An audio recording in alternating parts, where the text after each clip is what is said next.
Hello friends, সকলে কেমন আছেন? আশা করি সকলে ভালো আছেন। আমিও ভালো আছি। আমি ছোটদের ভালোবাসা এবং বড়দের প্রণাম জানিয়ে আমার ভিডিও শুরু করছি।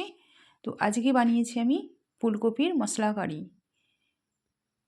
এখন ফুলকপির মরশুম চলছে, একদম নতুন নতুন ফুলকপিগুলো উঠছে, খেতে কিন্তু খুবই ভালো লাগে। তো এই রেসিপিটির জন্য আমি দুটো বড় বড় ফুলকপি নিয়ে নিয়েছি, একদম তাজা ফুলকপি। খেতে কিন্তু বেশ লাগে, এখন নতুন নতুন ফুলকপি বেশ ভালো লাগে। নিয়েছি কিছু ধনেপাতা, টমেটো নিয়েছি, ফুলকপি আর আলু আমি কেটে নিয়েছি। ফুলকপিগুলো এইভাবে ডুমো ডুমো করে কেটে নিয়েছি, আলুগুলো ডুমো ডুমো করে কেটে নিয়েছি। তারপর গ্যাসের উনুনে আমি কড়া বসিয়ে দিয়েছি। এখানে আমি সর্ষের তেল দিয়ে দিলাম। আমি সর্ষের তেলে কিন্তু পুরো রান্নাটা করব। ফুলকপিগুলো এবার একটা একটা করে তেলে দিয়ে ভালো করে আমি ভেজে নেব।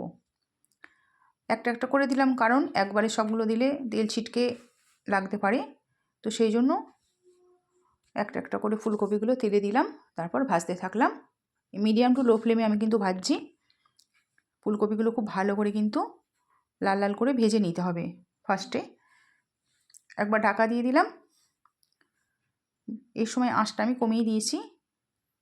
আঁচটা বাড়িয়ে দিলে কিন্তু ফুলকপিগুলো পুড়ে যাওয়ার সম্ভাবনা আছে, সেই জন্য আঁচটা কমিয়ে ঢাকা দিয়ে রেখেছিলাম 2 মিনিট মতো। 2 মিনিট পর ফুলকপিগুলো আমি নাড়াচাড়া করছি। অনেকটা লাল লাল হয়ে গেছে এবং অনেকটা ভাজা ভাজা হয়েও গেছে।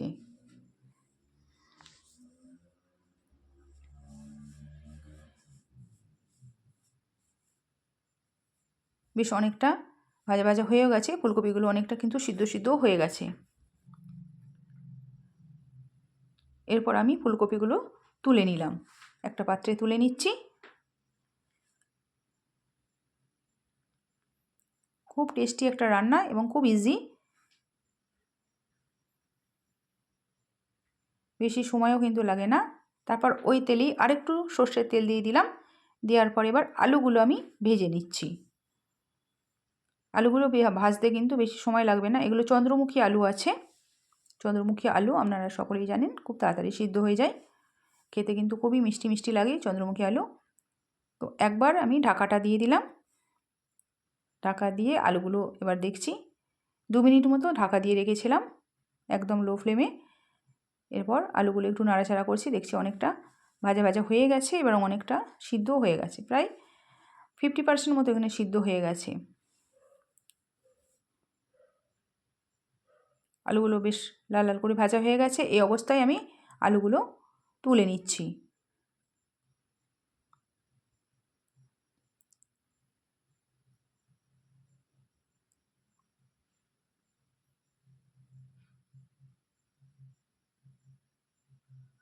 তারপর আবার একটু সর্ষের তেল দিয়ে দিলাম। এখানে আমি ফোড়নে ব্যবহার করছি গোটা জিরে, আর দিয়েছি রাঁধুনি। গোটা জিরে আর রাঁধুনি দিয়ে বেশ ভালো করে একটু গরম করে নিলাম। নেওয়ার পর 2টো শুকনো লঙ্কা দিয়ে দিলাম। ফোড়নটা বেশ ভালো করে গরম করে নেওয়ার পর এখানে আমি গোটা গরম মশলা দিয়েছি, এলাচ, লবঙ্গ এবং দারচিনি। তারপর আমি এখানে দিয়েছি টমেটো বাটা, সঙ্গে আদা বাটা আর কাঁচা লঙ্কা বাটা একসাথেই আমি বেটে নিয়েছিলাম। আমি এটা কিন্তু সম্পূর্ণ নিরামিষ রান্না করছি। নিরামিষ পদ্ধতিতে আমি ফুলকপির মশলা কারি বানিয়ে আপনাদের আমি দেখাচ্ছি। আদা দিয়েছি, একটা টমেটো দিয়েছি আর 4টে কাঁচা লঙ্কা দিয়েছিলাম। তো সেই জন্য মশলাটা একটু বসে বসে গেছে। তারপর দিয়ে দিলাম লবণ, স্বাদটাকে ব্যালেন্স করার জন্য চিনি এবং হলুদ গুঁড়ো দিয়েছি। দিয়ে দিলাম কাশ্মীরি লঙ্কার গুঁড়ো, জিরে গুঁড়ো। সমস্ত মশলা কিন্তু একসাথে আমি এবার কষতে থাকবো। খুব ভালো করে কিন্তু কষতে হবে। এই কষার কাছেই কিন্তু রান্না, এটা সকলেই জানে। একদম মিডিয়াম টু লো ফ্লেমে কিন্তু কষছি। হাই ফ্লেমে কষা যাবে না। হাই ফ্লেমে কষলে কিন্তু মশলাটা পুড়ে যাওয়ার সম্ভাবনা আছে। এটা দিয়ে দিলাম আমি 1 চামচ পোস্ত বাটা।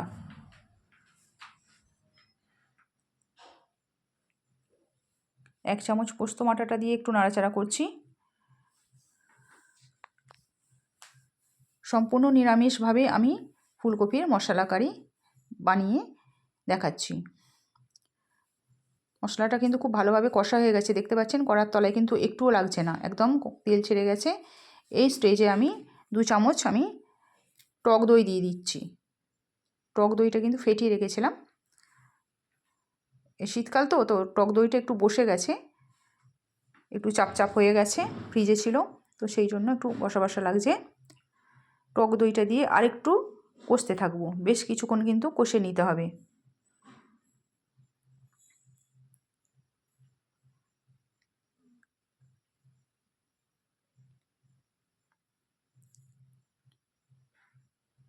বাটিতে আরেকটু টক দই ছিল, সেটাও আমি দিয়ে দিলাম, 1 চামচ মতো ছিল, দিয়ে দিলাম।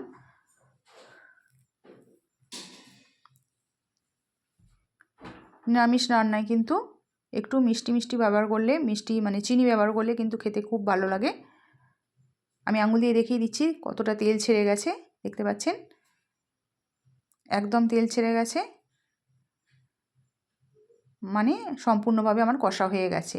এরপর যে মিক্সির বাটিতে আমি মশলাটা মেটেছিলাম সেই মিক্সির বাটিটা ফার্স্টে ধুয়ে একটু জল দিয়ে দিলাম।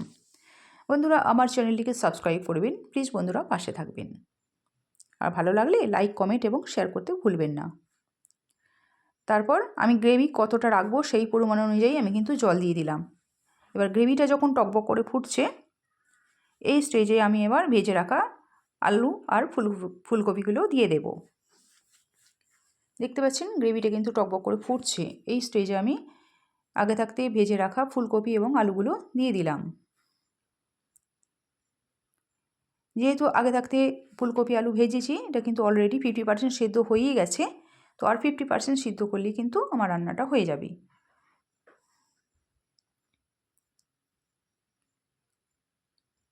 খুন্তি করে আমি একটু ডুবিয়ে ডুবিয়ে দিলাম ফুলকপি আলুগুলো গ্রেভির মধ্যে।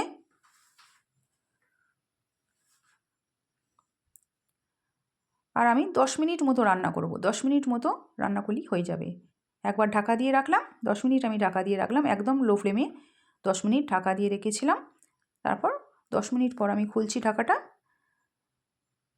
পুরোপুরি কিন্তু সিদ্ধ হয়ে গেছে আলু ফুলকপি। এই যে খুন্তি করে তুলে দেখিয়ে দিচ্ছি, খুন্তিতে লেগে যাচ্ছে আলুটা একদম। ফুলকপির ডাঁটিগুলোও সিদ্ধ হয়ে গেছে।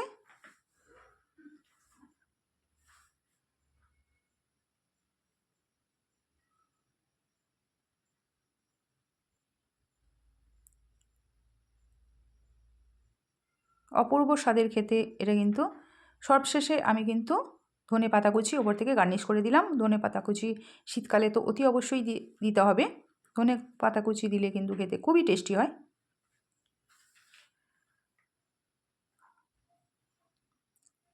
ধনে পাতা কুচি দিয়ে আরেকবার আমি নাড়াচাড়া করে নিলাম। আমি ফাইনাল লুকসটা আপনাদের দেখিয়ে দিচ্ছি, কত সুন্দর এটা দেখতে হয়েছে, আর খেতেও কিন্তু খুবই টেস্টি হয়েছে। একদম নিরামিষ পদ্ধতিতে ফুলকপির মশলা কারি আমার কিন্তু রেডি হয়ে গেছে। আমি একটা পাত্রে ঢেলে নিলাম। এবার সবশেষে 1 চামচ আমি গা ঘি দিয়ে দেব। গা ঘিটা কিন্তু অতি অবশ্যই দিতে হবে। গা ঘিটা দিয়ে আমি ঢাকা দিয়ে 5 মিনিট রেখে দেবো, তারপর আমি পরিবেশন করব। আজ আসি বন্ধুরা, সকলে ভালো থাকবেন, সুস্থ থাকবেন। আপনাদের সাথে দেখা হচ্ছে অন্য কোনো ভিডিওতে। আর আমার ভিডিওটিকে দেখার জন্য আপনাদেরকে অসংখ্য অসংখ্য ধন্যবাদ।